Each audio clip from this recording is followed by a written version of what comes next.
Diego, Sigor, Juanra, Laura, Lola, Llibertat presos polítics!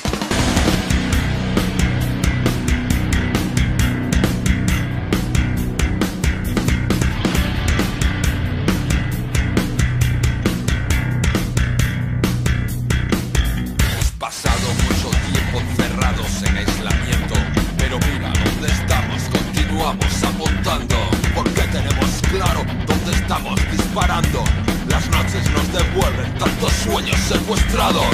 Escucho vuestros perros siguiendo nuestros pasos, escucho cómo ladran, son fieles a sus amos. Por eso nuestra actitud combate a la autoridad, combate la miseria, orgullo de clase obrera. En los barrios de esta radio, la vida, la lucha, la vida, los puños, la lucha, las calles de siempre, las nuevas canciones, el fuego de nuevo, rompiendo el silencio.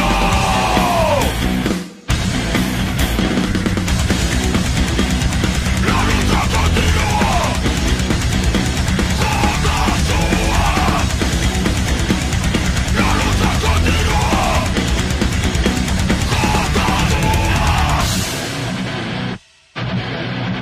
Ellos que nos venden paz a base de machacarnos, y que cuando nos apuntan tiran a pacificar. Son los mismos que nos dan lecciones de democracia, ilegalizándonos en nombre de la justicia.